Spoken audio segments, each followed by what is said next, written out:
and welcome back to another episode of Life Changing Challengers. I am so excited. I have Joshua Caraballo on the show today. Josh is an industrial organizational psychologist, and when he gets to that point in the story, we'll ask him exactly what that is. And he is an author of a new book called I'm Not Dead Yet: How I Turned Misfortunes into Strengths.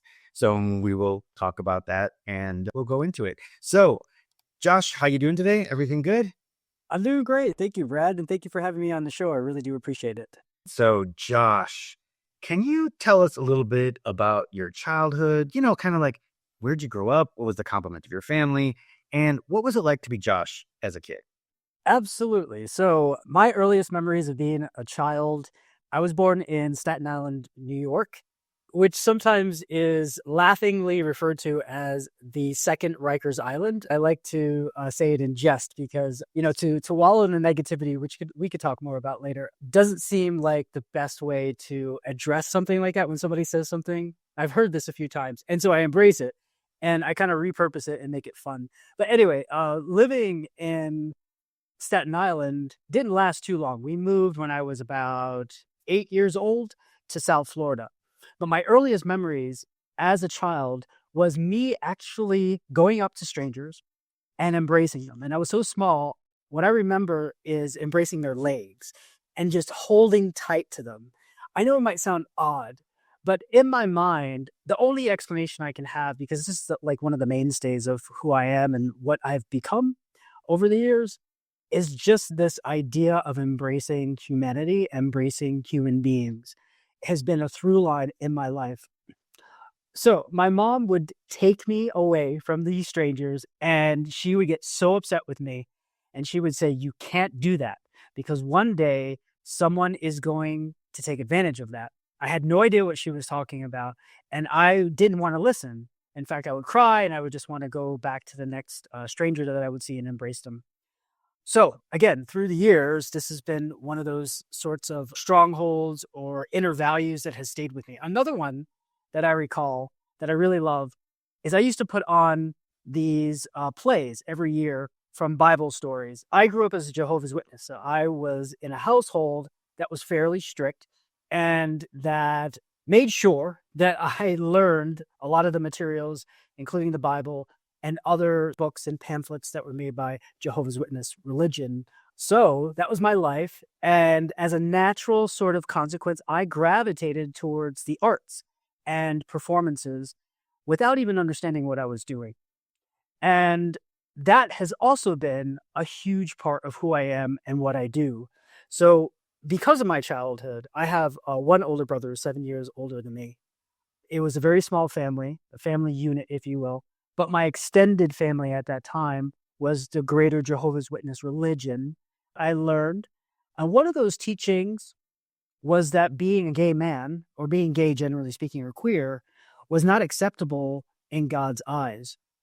And once I started to understand and figure out that I had this sort of visceral reaction to the male form or masculinity, generally speaking, I felt like I was in a big trouble. And the more that I was gravitating towards having this affinity, if you will, it put me at a crossroads where I had to determine what it was that I was going to do and who I was going to become. And this came to me at a very young age. And what I decided to do is to fight that urge that I had because I felt like that was the best thing to do. As one might imagine, psychology has been very helpful for me to understand like why I had to go through all the things that I went through and the reactions. But at this particular point in time when I was trying to suffocate all of those urges, it wasn't very helpful for me. In fact, the more I tried to make it stop, the more it wanted to flourish. And as I got a little bit older, I started to realize that this is not a force that I could truly fight successfully if I wanted to be authentic and true to myself.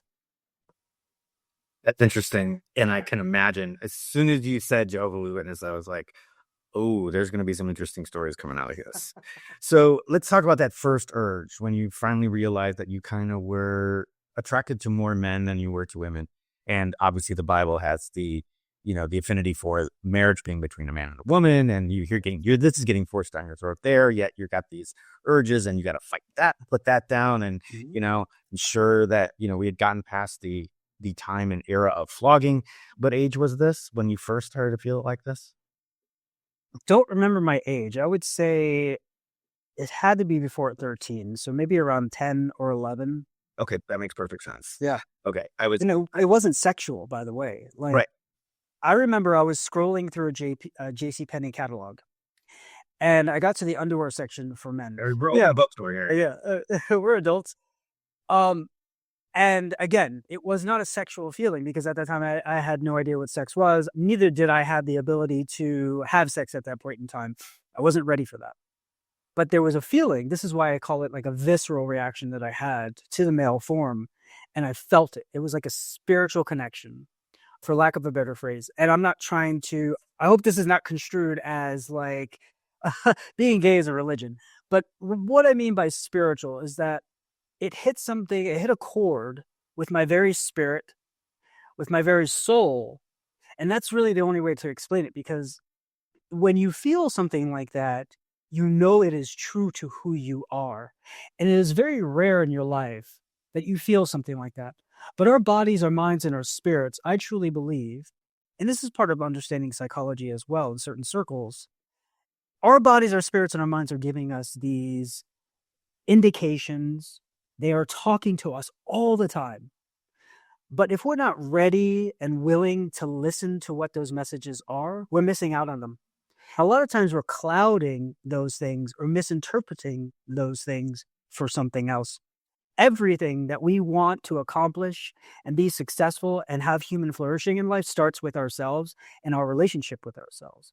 That is a mainstay that will never go away. And so when we fight with ourselves, whether it be because we learned at a young age, because this portion of ourselves is wrong, we're not talking about those things. We're talking about the typical sort of understanding with somebody who has a typical mindset that is just striving to make their lives better and love who they want to love and have this idea or concept of human flourishing. When you tie that to human values and the core values that you have inside, none of that is something that is bad or wrong.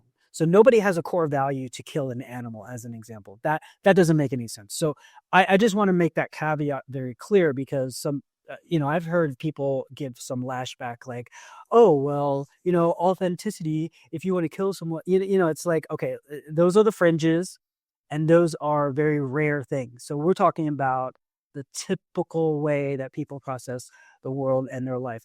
And some people might think to themselves, being gay and being homosexual, being queer is wrong. There's room for that sort of thinking.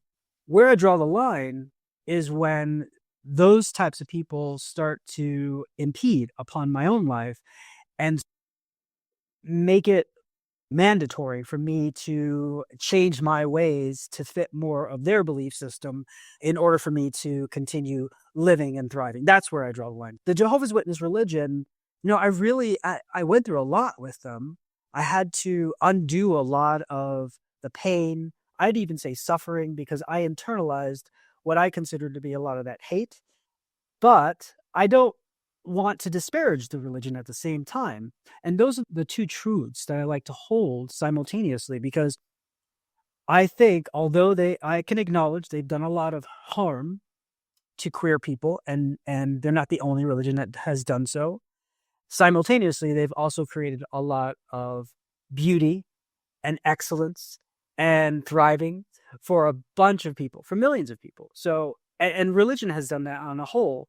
And so I think this becomes our sort of drive in life, if we want it to be, especially for someone like myself, is how do I understand humanity? How do I utilize storytelling and art? Because those are the things that are the mainstays in my life, as I had mentioned. And how do I help myself first and then others to find ways to be able to be more accepting of the differences that exist in the world? How do we find ways of loving each other despite or in spite those differences? I like despite better. And then how do we find ways of still believing what we believe, but not imposing those things upon others so that we all have the opportunity to thrive? I am about to go on a tangent because first of all, that's beautiful, and I wish you could get that message out, and I'm hoping that you can because that's huge. But and definitely in this day and age, and I think it still will be. I don't think this is going to change anytime in the near future. But the idea of that loving each other despite different views, because in this day and age, something is opinionated as politics are driving people away from each other.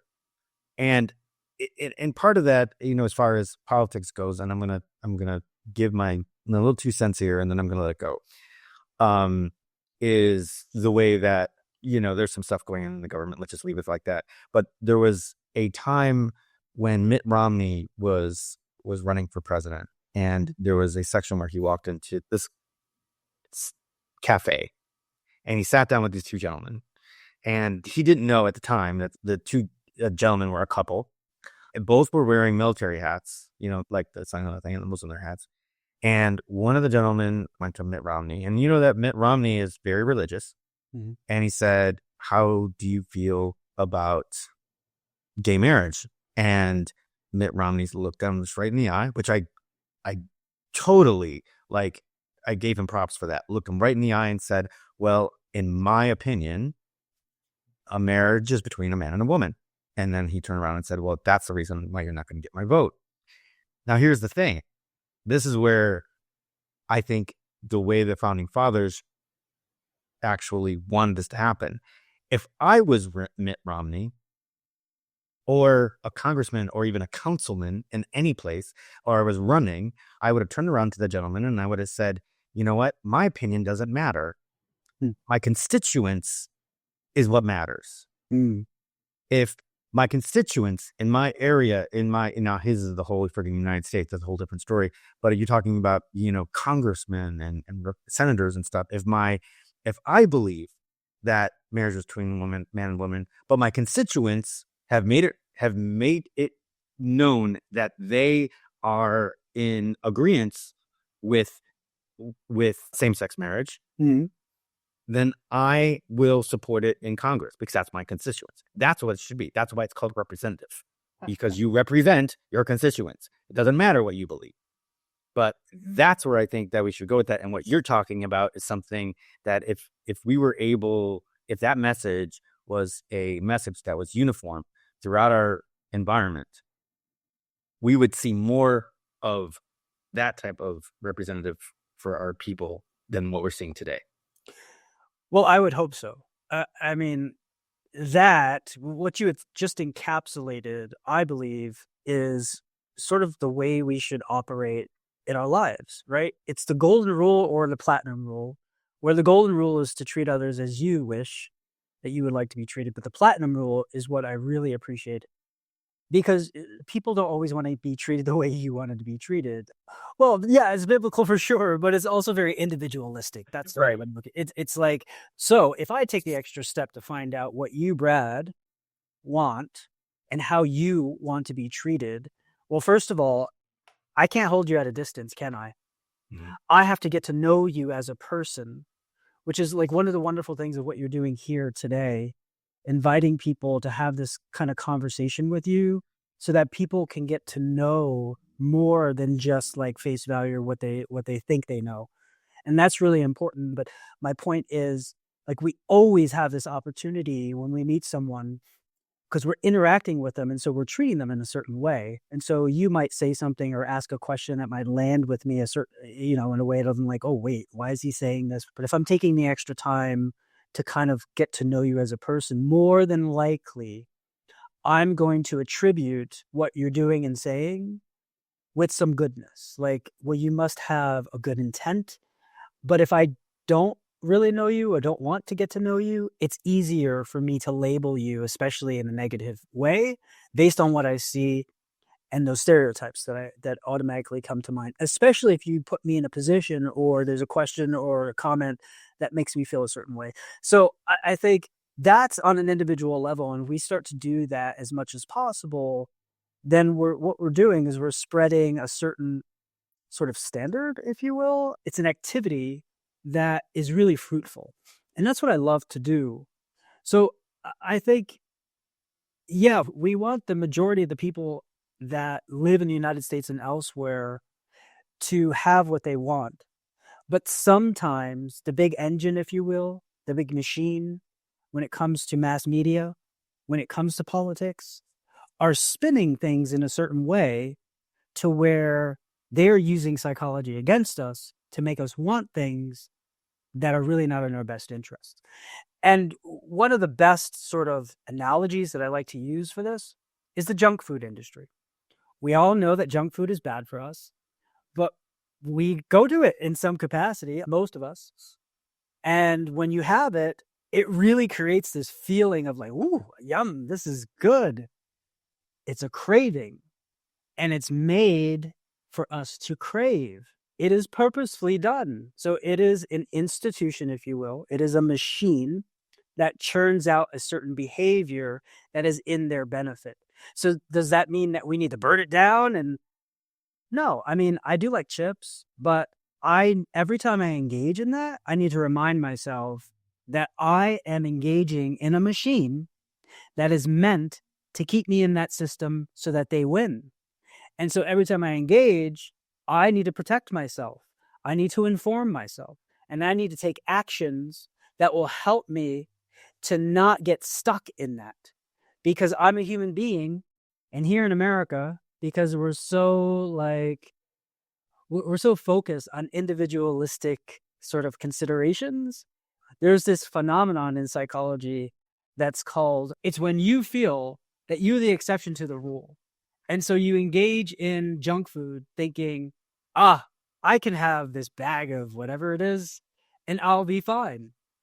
They got you, because that's where the cravings come in. They know that you're going to use these psychological models and they're going to use them against you. So I think it works the same way in other aspects of institutions like politics. And so it's not about disengaging altogether. It's about every time you choose to engage, please understand that you're getting yourself into a machine.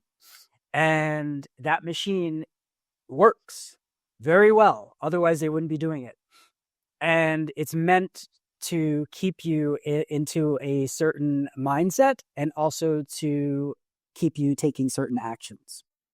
So, yeah, you need to learn that when you realize that you're part of that machine, that you need to throw a cog in that machine where it doesn't belong so you can jump out of it. If you remember, I'm not sure about your age, but I think you and I are in the same peer group. Do you remember Lay's potato chips? Oh, you can't just eat one or something? Right. You can't have just one. Or is that Pringles? Lay's can't have you can't. They were very transparent. They told you, hey, we told you, you can't have just one. That's it. And I get it. So, I'm an endurance coach. So I deal with my clients all the time. And a lot of them, like, oh, gotta have a glass of wine. Why do you have to have a glass of wine? Right. I mean, like you're gonna be training the next day. Why do you need to have a glass of wine? I'm not saying it's bad, but maybe, if that's not doing it for you, then you save that till the next time. Yeah. But so I get it. But let's step back a little bit. Sure. Step back. All right. So high school is right around the corner. So where did you go to high school? What did you do? What was going on in your life at that point? Sure. If you don't mind, I'd like to start with middle school, because I think there was an important aspect of that. Of course. I gravitated more towards females during my lifetime. There was something about them, and a lot of gay men. I haven't really studied this too long, so I don't know all the ins and outs of the reasons why, from a personal perspective, and from speaking to other gay men around my age. By the way, I'm 47 years old, so maybe we are close to age. What happened was I started taking on a lot of their mannerisms, so I became more effeminate, above and beyond what was considered masculine behavior. And from a traditional standpoint, we're talking like I was born in 1977, so I grew up in the 80s and early 90s. It was different. masculinity was much more important. And I would still say to this day, it still is in certain circles, and maybe is making a comeback, like on Twitter or X, whatever they're calling it now. You'll see a lot of that sort of like what I consider to be toxic masculinity, which is simply stating that a man is supposed to act a certain way from a traditional standpoint, and women are supposed to as well. And there are rules, there are social rules and norms. And if you go against that, then you are to pay the price. And I had to pay the price as well, because one of the things I talk about in my book is I used to stand like a stork. So if you can imagine my 2 feet, my 2 legs, sorry, and then I take one of my feet and put it right up on my knee, Okay. so that it's like kind of resting on it, if that makes sense. And I forget the actual pose that it is. That's an actual pose in. Right. Yes. So I was doing that without even knowing what I was doing. That was just a pose, and that's how I would stand. And my father would come to me and like kind of knock my leg down and say, "Don't stand like that." Or if I was sitting, I would cross my legs. That was another thing. Like, men, don't cross your legs, please. Like, just if you are to do anything, Yeah, the bigger four. yeah, you're figure 4. So I just was doing I even had my wrists kind of like were, looked like they were broken. So, whatever you can imagine in terms of like the stereotype of a gay man being effeminate, that was me. And in middle school, I got bullied a lot. I got into fights, and I didn't win them because I wasn't a fighter. So I would get beat up, and I would come home and I would cry, and I didn't want my parents to see me crying because then I would have to tell them what was going on. And, the whole time I know my parents knew. If people at school, classmates, were noticing this, I knew that my parents were also noticing it as well. I don't know if they were hoping that it would just go away, if it was a phase, those typical things that sometimes parents think that you learn about as you get older. But it was hard. It was tough for me. And again, what I decided to do was just fight it. So let me learn how to stand without doing something that comes across as effeminate. Let me try to talk without trying to come across as effeminate. And so I would overemphasize the masculine part as much as I needed to survive. And the more I did that, the more I began to hate myself, because I was actually becoming something that was counter to who I truly was. Psychology is great in so many different ways. Another thing that I learned through psychology is that the reason why this is happening and you feel so empty is because you're validating a part of you that doesn't exist. So at the end of the day, you're going home and you're safe, but you're having to put on this show, which you would think I would be able to do very well because I love acting and I love performing. Anyone who learns and studies about acting and performance is that authenticity is extremely important. And you need to be real. You need to be real to yourself. You need to be real to that moment, real to the script. And that's how you bring in the viewers to believe the circumstances that you're in, although we all know that they are fake. You have to be a murderer, right? So you have to really find the aspects of yourself that would actually murder in this situation for whatever reasons. There's a justification for doing what you're doing, and you have to go there as an actor to be believable. So it's not about being fake. So that's why when you're validating a fake aspect of yourself and pretending, not only are you exhausted every day, but you're also empty. You feel empty, and you're more apt to becoming depressed and just not flourishing in life.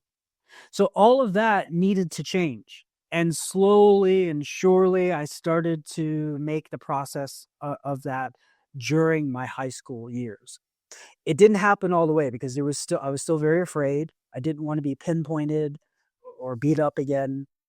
But I befriended someone in high school who was a Mormon, and we were the two like outcast individuals. He was not a gay person, but I fell in love with him. This was also mentioned in my book. And I came out to him towards the end of my high school years. And he was very, very kind. He was the first person I ever came out to before even my parents and my family. And he just said, thank you, it means a lot, but I'm just straight and I can't change that. And isn't this such a beautiful thing? Because we talk, I say we, meaning society talks about like two main things that really kind of bother me, maybe three. One is you can change yourself if you are gay to straight, which boggles my mind because this is not everyone. It's just these Yeah. circles that you hear, and sometimes the loudest voices get the most because they are the loudest, the most airwaves. And if that is the case, then and that being exposed to gayness or queerness, if you will, could actually change, especially youth or kids, to be a certain way, which boggles my mind because it's like I've been exposed to straightness, if you will, my entire life, and it hasn't done a damn thing to change me. And I wanted to change. I really did. Like, who in their right mind actually wants to be scolded, beat up, told that you don't belong in the world, that God's going to kill you? Who wants to live that way when you're told all those things? You have every motivation to truly change yourself and become straight. I have to be who I am. I have to be able to love who I am. The last part of it that really, the third thing that really gets me is we get distilled down to a sexual nature when in fact there's so much more to us than just Oh God, yes. that sexual act. I hear so many times, especially from religious circles, it's okay to be gay as long as you don't act on it. Well, I don't mind gay people as long as they don't do what they do. Well, it's like, wait, what are you saying? Like you're distilling down our entire experience to that? Why? It's also similar, and this is the last thing I'll say for now.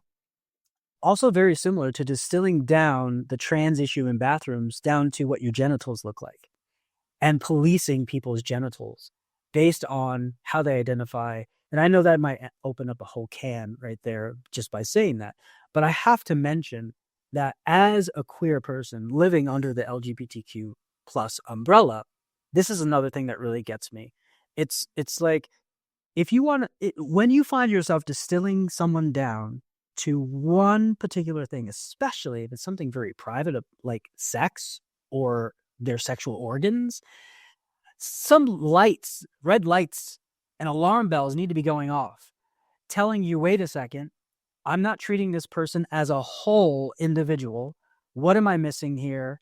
And what can I do to get to know this person better, to understand, not because I need to be on the same page as them, not because I need to change my worldview for them, but so that I can help just to understand better and leave some space for them to flourish.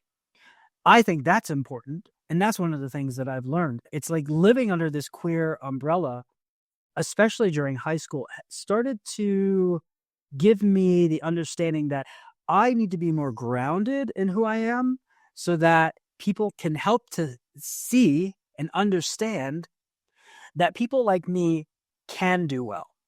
But before that happened, I had to do a lot of bad things. I have a BFA in theater, acting, directing, and lighting. I was in the communities. I did semi-professional theater in DC for years, then came down here to Florida, and I did some work here too. Not as much as I did in DC, but I still did a lot here as well. Did some touring companies, musicals, the whole bit. So I understand, on the theater side, and was exposed. I've been to pride parades and the whole bit, but I'm going to ask that about you. It wasn't ever something that I was ever to ask my castmates. They would always wonder. I was always the token straight guy, and I didn't care. You know what I mean? I'm like, these guys are fun. They're a blast. And they're funny. But I always wondered about, the pride parades is, just what you said is you're bringing people and honing them down to their sexual preference. Right. Or who they love, which Right. we know for a fact that we can't control that. So here we are, we're celebrating the people that we're pigeonholing into this sexual preference. And I'm like, that doesn't make any sense to me. You know what I mean? Now, don't get me wrong. They're fun. I had a blast at Pride. I'm not taking that away, but it's what it symbolizes. is just that, just what you said, pigeonholing people into their sexual preference, not who they are. And I think that's, that's an issue. I don't think it would be much of an issue of the whole bathroom thing if it was always truly someone that was going through a transition. The problem is the amount of people that are using the issue as an excuse for evil. We're having more of a problem with that than we are actually with people who actually, identify are going through the process, blah, blah, blah, blah. I mean, Blair White is by far, the lesson learned there. Blair White, Sky Fox, Jazz Jennings, all those who actually have gone through the process and, are living like that and have done that. Even Caitlyn Jenner, who have gone through the full process and have done years and years of therapy work and, realizing that, hey, this is what it is. And if we knew for 100% that it was those people that are actually going through the process, I don't think this would be much of an issue. The problem is that this has come up and there are many more people that would use this for evil than for just the fact that, hey, I believe I'm a woman, so I'm going to use the woman's bathroom. So I'm going to leave it at that. You can definitely comment if you want, but sure. I think that was more of the justification there. I appreciate what you just said. I think it's very important to hold space for the understanding that there will always be people on this earth, as long as there are people living, that will have nefarious sort of thoughts, processes, goals in their mind, unfortunately, to even harm children, right? That is a fact of life. I wish it wasn't, but it truly is. Here's the thing, though. When you look at the data, and I don't study this, but I've read articles from very reputable sources. Same. And I know in this day and age, it's like, what is even a reputable source at this point in time because of everything that's going on in the media? But I would ask us to just take a step back and think about this. When you are exposed to stories of individuals who are cross-dressing, because I think that's what you're talking about, and not because they fall under the queer umbrella, but because they have some sort of nefarious goal in their mind, how often is that actually happening? Like, I think, we might have an indication based on what we're exposed to that it might feel like it's happening a lot, but is it actually? And I think it's fruitful to question those things. Take away the stats for a second, just think logically.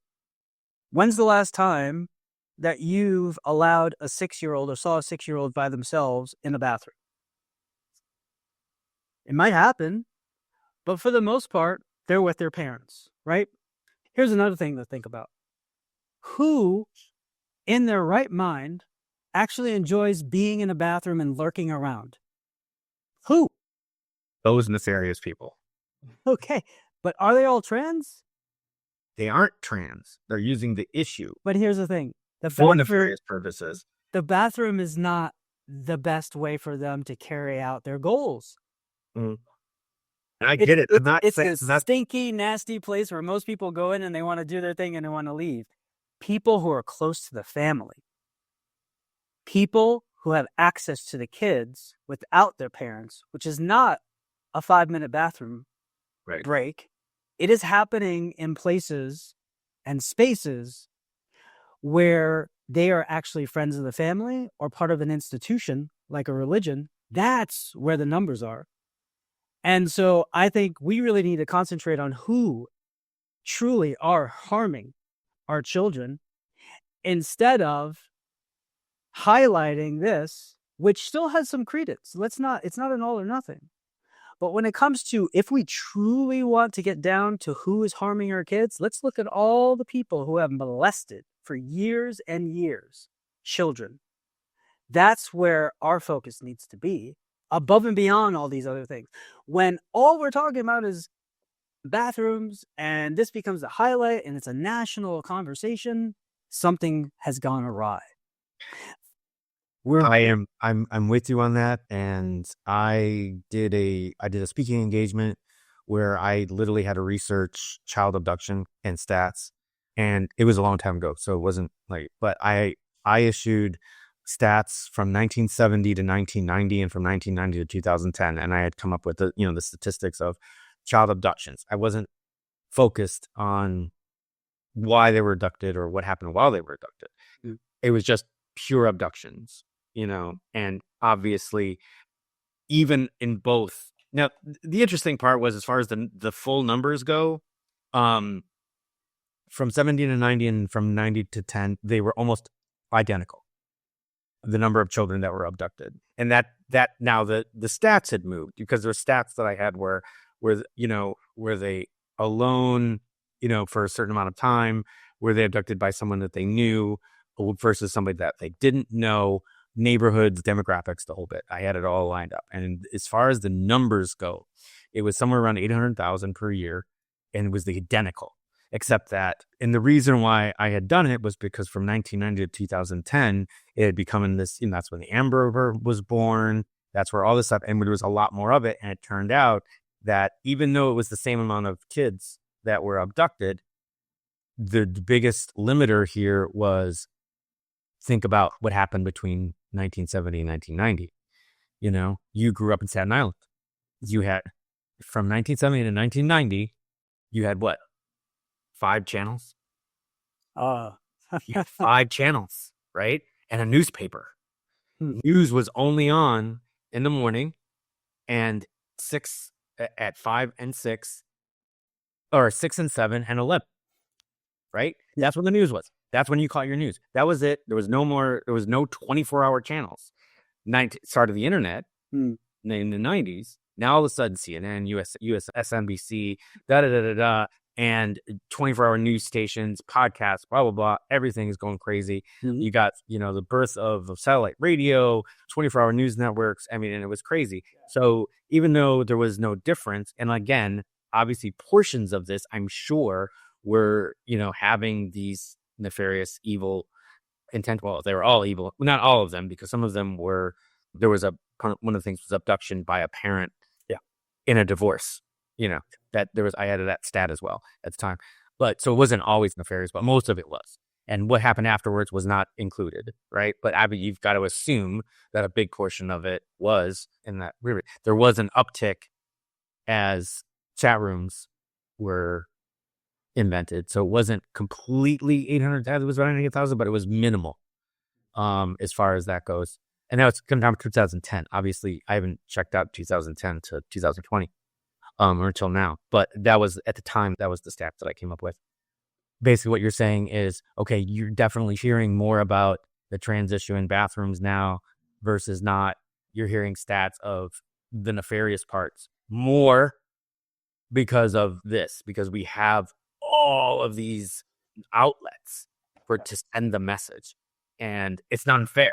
There's also a couple of other mechanisms in place, or phenomenons, if you will, that tie to psychology. So one of those things is we seek out information. This is called the confirmation bias, that confirms things that we already feel.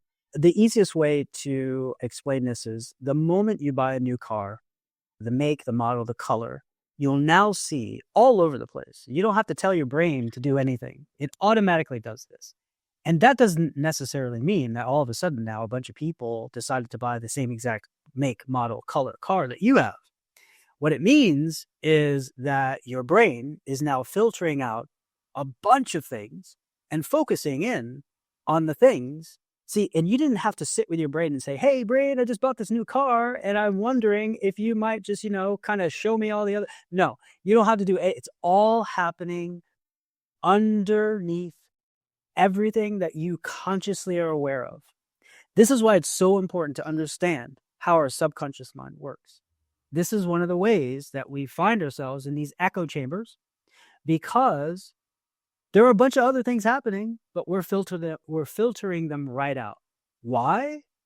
Because at some point in our lives, we've made a determination, whether it's an action taken to buy a new car, or whether it is a belief system that we've held for a long time, to where your brain picks it up feeds it to the subconscious, and that's all that you need. So we have to be consciously aware of that by asking questions. And when we find ourselves drawing conclusions about an entire population, all white people are racist, there's one, right? It behooves us to say, well, that's an all or nothing. What am I missing? What about all the times when I'm wrong? What about all the times where that doesn't apply? And the same thing can be done for trans individuals, for gay pride events. It's like, I've been to gay pride events, obviously, in my life, many, many times. And you're absolutely right. There is this over dramatization or the way, how should I put it? A focus a lot of times on the sexual portion and sexualizing our community. But let's think about that. Is that the only thing that exists? No. Is that the only thing that's highlighted? Maybe. And what are we doing? Are we actively trying to question that and ask people and talk to people about that? See, I'm a sober person. I wasn't always sober. This is part of my journey as well. But what I found out was that I was actually trying to kill myself slowly. Although if you would have asked me at the time, hey, are you trying to kill yourself? It would have been like, hell no, what are you, crazy? But I was. I hated myself. I hated who I was. I had internalized all of that. And I used drugs and alcohol to quiet that so I could numb myself, so I wouldn't have to feel any of that. And I'm not saying I was justified in doing that, but that was the journey that I had to go through, and then slowly and surely fall back in love with myself, create a better relationship with myself, my family, my friends, my understanding of religion, my concept of God. And that's all how I was able to put things together so that I could become a better person and make better decisions.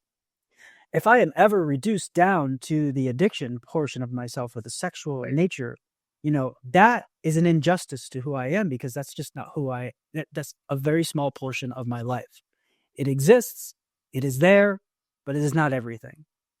Here's another thing to keep in mind. When you are told something your entire life, the power of suggestion is very, very powerful.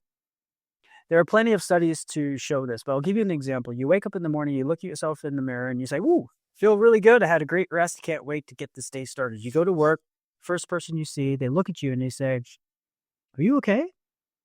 That is all that you need to start questioning your reality. That's all you need. And the power of threes, if the third person does it, and this is just an average, so it could take more, it could take less, depends on the person. But let's just stick to the power of three. The third person who says it to you, most people will start to have a visceral reaction to where they will feel sick to their stomach. That's how powerful suggestion is. We can suggest things and we could tell ourselves, we could talk ourselves out of that. But when you have a bunch of people telling you a lie, whether you like it or not, the more you hear that lie, the more it becomes your reality. And so we have to be careful about those sorts of things. This is how actors are able to bring something to a believable state. I have to murder someone. I'm not a murderer. How the heck am I going to play this believably? Repetition. The more I do it, the more I'll understand and find it and be able to believably do it, because it becomes my reality.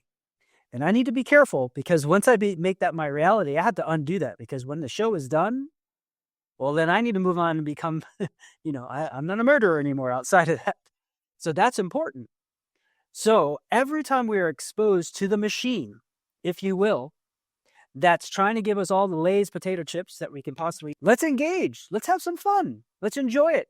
But let's also understand that we need to limit that. There's a threshold for us. And it's the same thing when we're exposed to mass media. I was just thinking about when you talk about suggestion and repetition, there's a story of the cast of Lord of the Rings when they would go out like after shooting or before shooting, because they were shooting in all terrains and all places. Most of the cast would be themselves. They said Viggo Mortensen was the king. Now, you could call him Vigo, you could do whatever you wanted, but that repetition stayed, and he knew that he had to maintain that repetition in order to. But then they said the same thing, is that's when there was a problem. There's also stories about Heath Ledger, which is Right. they might have been the cause, part of the cause of his demise. Right. But anyway, but just to know that there are people out there, we do have actors, and some of the reasons why we see issues with actors and they leave us before their time and they're great at what they do is the fact that they can't leave the lie. Right. Exactly. And so this is so important because you might think to yourself, well, I'm stronger than that. It goes back to this exceptionalism sort of idea. These are just words. They're not going to affect me that way. You are a human being at the end of the day, and you are just as vulnerable as anyone else. No one else is stupid because they're caught in a loophole, where they're spinning the same thing. What do you think religion does? Like, being a Jehovah's Witness put me in a worldview to where I couldn't understand or think about. I could think about it, but I couldn't really take hold of anything outside of that. And that was purposeful. We were told that anything outside the religion is considered worldly, and we're not to engage with the world. We're to stay within the confines of the Jehovah's Witness religion and its teachings. Well, what do you think that is doing? And again, I can still say that and say that I'm not going to disparage the religion because it's happening all over, right, all around us. It's happening in politics right now. Once you're in that sort of ecosystem, it's not the worst thing in the world. Just please try to understand that you're in an ecosystem. And then you could react accordingly. And then again, having that really good relationship with yourself is important because then you can say, does this align with my inner values? Does it not? And if it doesn't, what changes do I need to make so that I can thrive? I think that's the bottom line. And it's a strength. You're absolutely right. But there is an absolute strength to be able to pull yourself out and ask the question. Let's face it. And, let's just be real about it. Social media, depending on how deep you are in its ecosystem, is a version of brainwashing. Yes. And unless you are strong enough to sit there and go, wait a second. Hold on a second. Yes.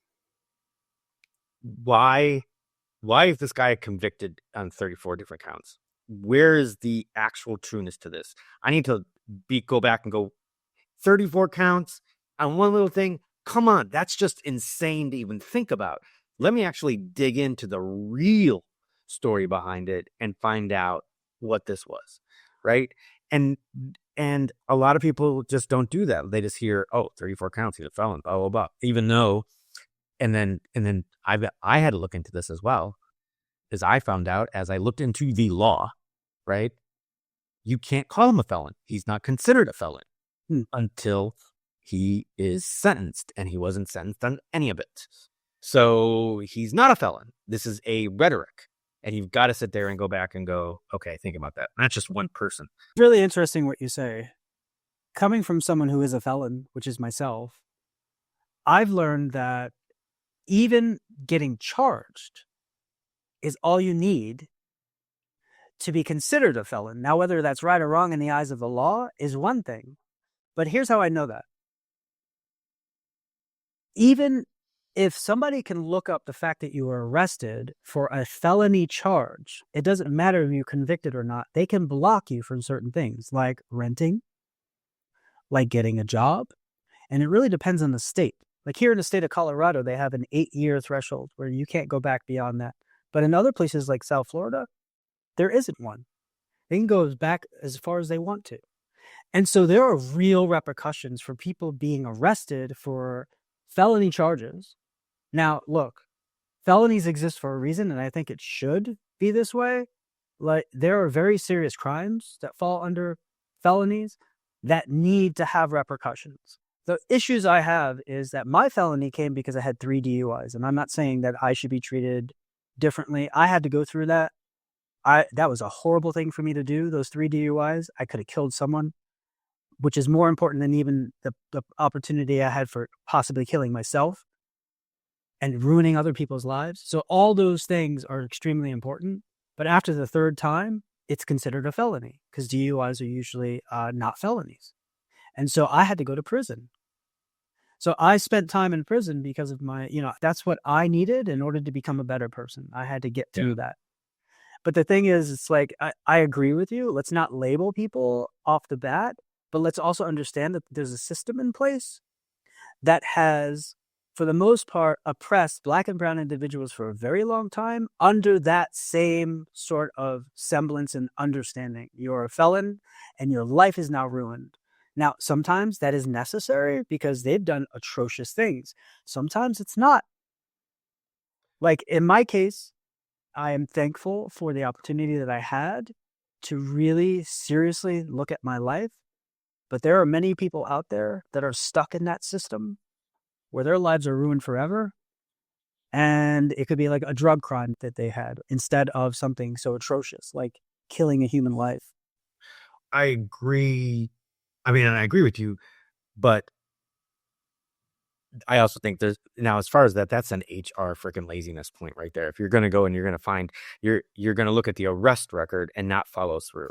That is that's laziness.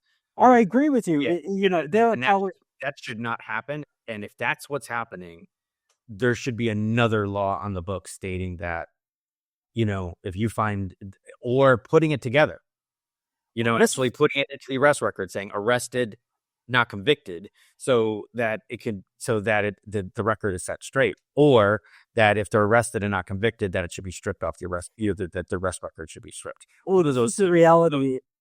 No, it's reality, but I'm saying is that should be what happens, whether it happens or not is old. I've had people tell me when I got out of prison, I don't care what your record says. I don't care what you got arrested for. The fact that you have a felony on your record is all we need to deny your application. We do not accept any felons here. And I've also had everything in between where people have said, well, as long as your felony is not violence related, that we will consider your application. I mean, it's like the wild, wild west, but people are being harmed and being shut out from living a true fruitful life. I mean, living somewhere is an imperative for us to be able to thrive. And when that is blocked, so I don't mean to go off, it's this whole tangent, but I think this is a whole other episode.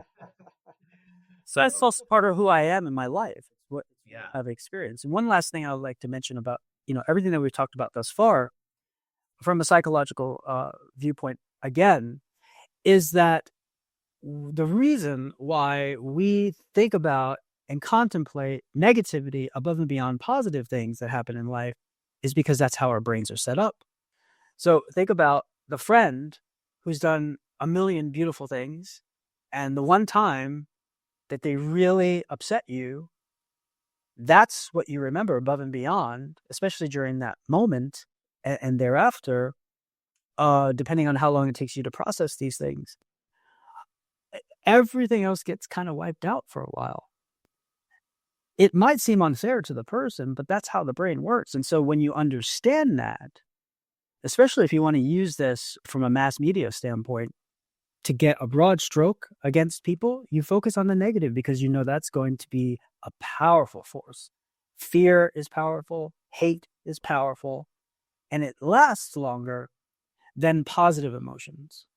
And so once we understand that, the psychology and the literature is very clear about how we can try to balance that out. And for every negative thing, and these are numbers that you can take or leave because they're averages, so it's different for every person, but anywhere from 3 to 7 times, in other words, for every time you hear something negative or process something negative, you need 3 to 7 good or positive things to counterbalance that. That's how powerful a negative thing is. So whether it's you telling yourself negative things like I cannot do this, I can't run a marathon, that's your reality because you've told yourself that. Whether it is something on a mass media scale that's saying these people are wrong or bad, whether it be somebody has all these felonies, look how horrible he is or they are, or look at how sexual these people are, they're deviants. That's what the message is that stays. And it happens on both sides. So again, How do we counter that? It's not by lying to ourselves. It's about truly seeking out what else is there, like what you had just mentioned. It's like, okay, how do I look into this? And if it's on an individual level, you speak to a queer person. And the closer and the more that you speak to that person, the closer you get to them, the more that you will understand them as a human being. And that will break through this negative chasm that exists.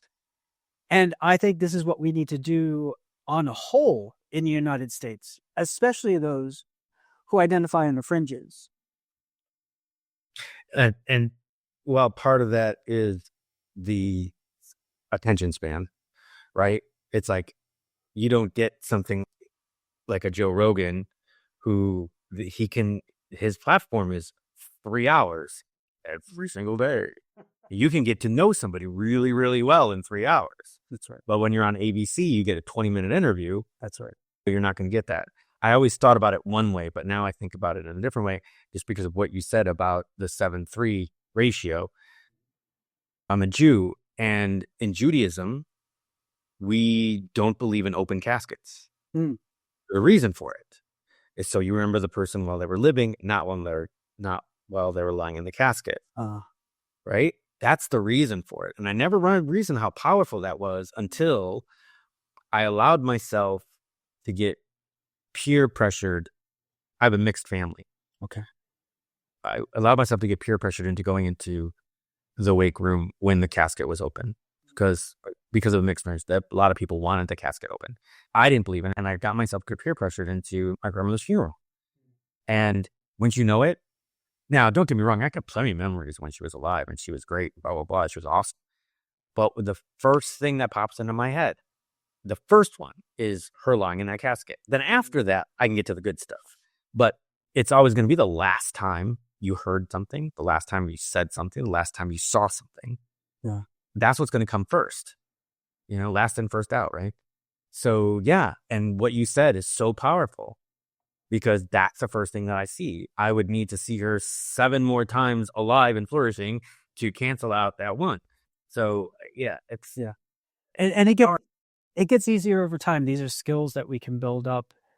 And I think it's also going back to understanding oneself. It's what are we being exposed to on a daily basis? So my parents would tell me at a very young age, be careful who you surround yourself with. And I was like, wait a second, all my friends are Jehovah's Witnesses. But even then, you have to be careful because there are differences within religions as well. But they weren't just talking about the people who physically were in my life. And they made this very apparent to me. They said, it's also about the books you read. It's about the music you listen to. It's about everything that you expose yourself to that has some sort of message. What is the ecosystem that I've created for myself? And is there any variance in there in terms of me hearing different types of voices, different types of belief systems? And do I think that's important for me to be able to understand the world better? I do. I think that's extremely important. I don't want to be around a bunch of Joshes. That doesn't really make a lot of sense to me. That would be really boring. And I wouldn't grow or learn as a person at all. And so we may not agree on everything, but who cares? I can still accept and understand and leave space and room for you, Brad, or whoever else thinks and acts like you to learn and thrive and be whoever you are 100% and accept that authentically and still do that same thing for myself. But if I'm only seeking out a certain type and that's it, and everything that I consume has to be that's a problem from my perspective anyway. And anyone who wants that to happen in the world, especially here in the United States, I think that's also problematic. But the way that you understand what to counterbalance is by understanding where you stand. Where is your natural gravitation towards? So I'm more of a positive person, so I could use negativity to my benefit. And it's mostly like I walk into a room, my brain is already scanning for the anomalies. And am I safe? right? So that's a good thing. I can feel safe that my brain is helping me to prepare for the worst case scenario. And I could do more of that because I tend to gravitate more towards the positive. I love positive things. I think I wish everything was positive, but it's just not how the world works. And I also need that negativity to help me appreciate the positive things. And that could happen on so many different avenues or phenomenons. Instead of us thinking about it as all or nothing, black or white, this or that, we could think of it as a continuum where we could help ourselves based on the situation, the circumstances, etc., where we naturally gravitate towards and how we can balance ourselves out, knowing that a balance for us isn't always a 1-to-1 ratio. Sometimes, like in the positive to negative aspects, it takes a lot more work on one end to help ourselves truly balance ourselves out or find that synergy. No, I agree. I have a friend, a training partner that I've trained and raced with for years and years, and we are so opposite on the political scale. I mean, when we talk and we get into it, and we know that we've got to temper ourselves sometimes, but when we get into it, I mean, it looks like we're going to go to blows. I was in a bar one time and we were sitting in the middle and we're having this discussion and we got loud and our significant others are sitting there going, wait, maybe you guys need to, and we both like snapped our heads towards them and went, what are you talking about? And they're like, well, you guys are getting like, we know, leave us alone. Because we've always known that we are that far. And at the end of it, we say, you know what? We're not going to go any further on this issue. I think we pretty much decided that we're going to agree to disagree, hug it out, have a beer, move on, and go to another conversation. But we love it and we know it. And just the other day, we had gotten into it over lunch. And she says, you know, you are the only person that takes me for me and who I can have these discussions with. And I'm like, I told you this. I've got your back. And I know that we are totally opposite on these. And it's another way for me to learn. Oh, we've crossed and shown each other proof of concepts for our sides of the argument more than enough times that we've swayed the other person one way or another. When we actually go to look into it, like you said, is to find that other piece of the pie.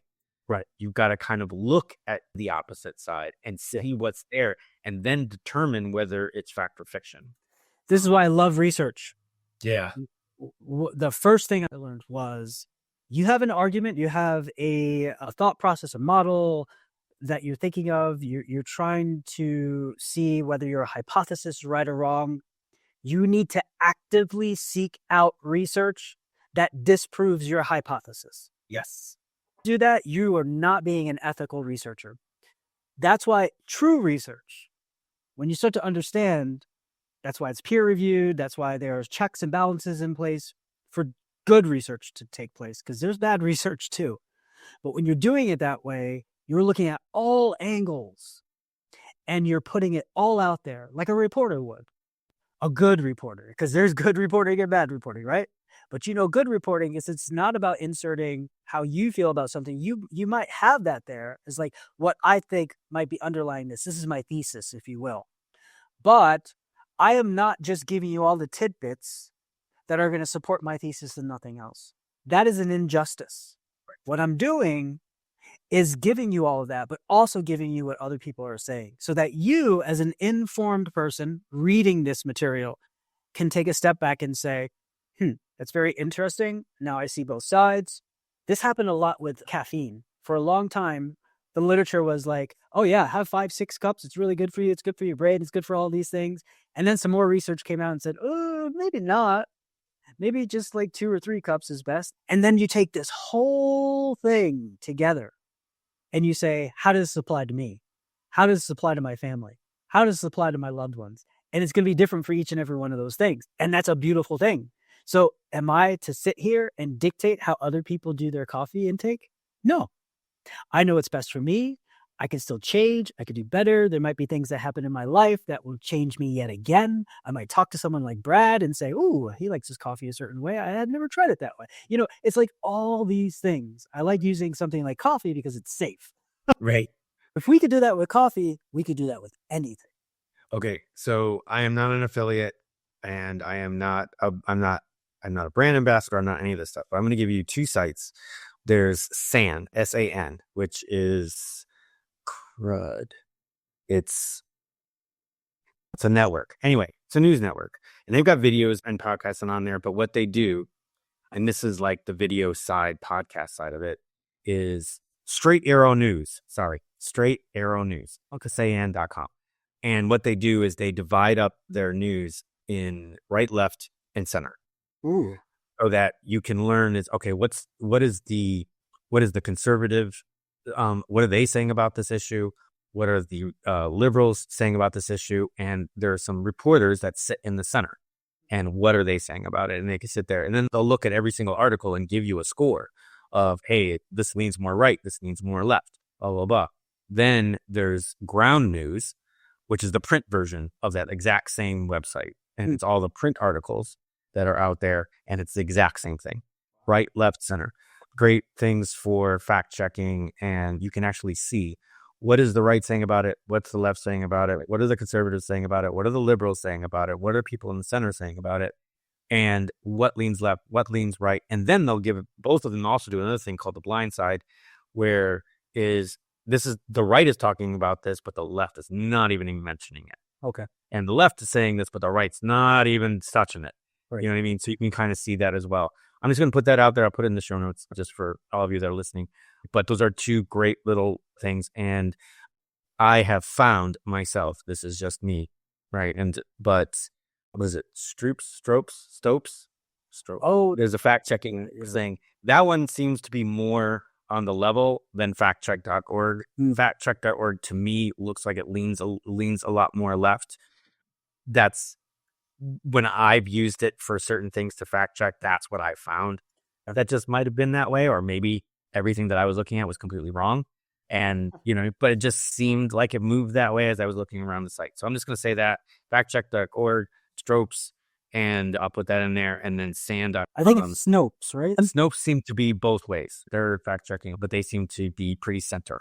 Okay. They'll tell you that Trump lied. They'll tell you that Kamala lied. They'll tell you that Biden lied. They'll tell you that Brady lied. They'll tell you all that, or they were exaggerating. Yeah. Versus lying. I think they use Pinocchios. Yeah. Are they the ones that have there's certain amount of Pinocchios? So anyway, that's a good thing for as far as to start your research, because I think that it's a way to go. But I even think that they might be wrong. So you need to continue. But if you could, I would start there. You're like, okay, wait, this doesn't make any sense. I love what you're saying. No. I was just going to say that you get to Snopes, like you read something and you go, wait, that doesn't sound right. Let me go to Snopes. If it's not there, keep going. If it is there, then you still got to disprove it. If you really want to get to the bottom of an issue. Right. But it takes a lot of time. That's exactly what I was going to say. This is such a wonderful thing. We need to figure out, what's right, what's wrong, what's true, what's not. Sometimes there's a lot of gray area between things.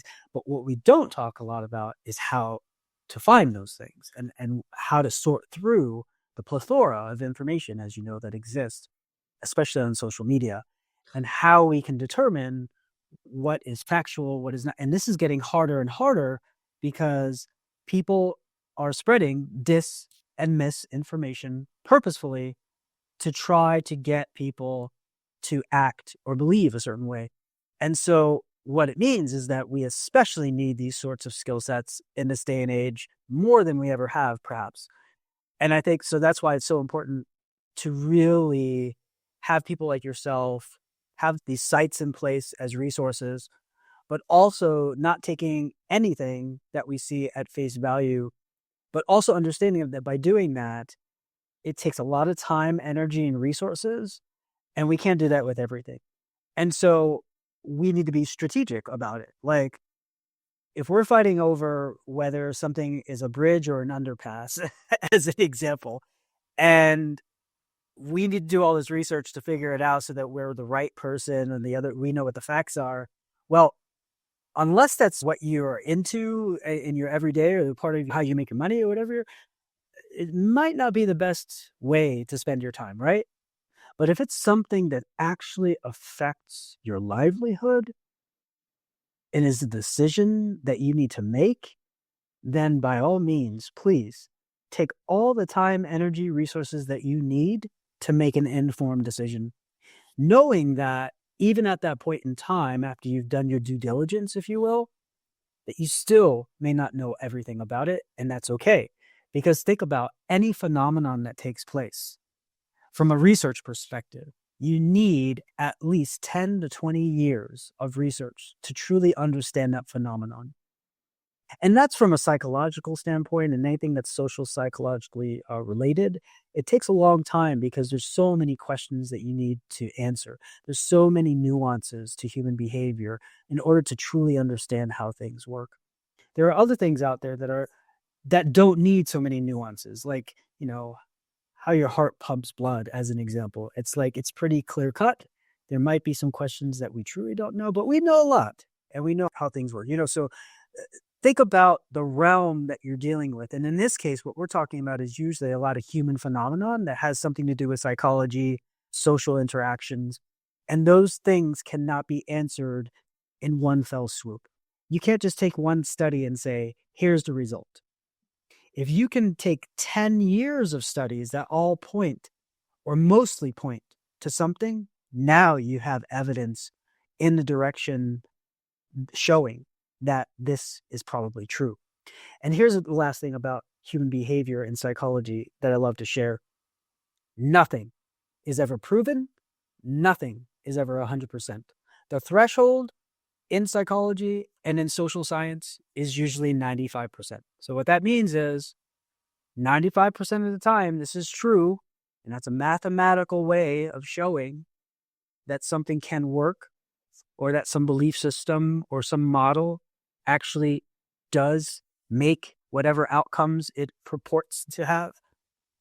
But that's not true of 5 out of 100 people. Or if it's 99%, which is another threshold, then that still means 1 out of 100 people will not apply, right? So that's important to keep that in mind, because remember when they had all this research about smoking, and exceptionalism came in, and people would say, I know somebody who's lived until 90 and 100, and they've smoked every day of their lives, and nothing ever happened to them. All right? So these are the things that we really have to keep in mind. There's training that needs to take place. This is why researchers usually get a doctorate, although you don't need a doctorate in order to understand research. What you need to do, though, is inform yourself and stop just taking the shortcuts that people give you with the headlines and not reading any further, because that's not doing you any justice.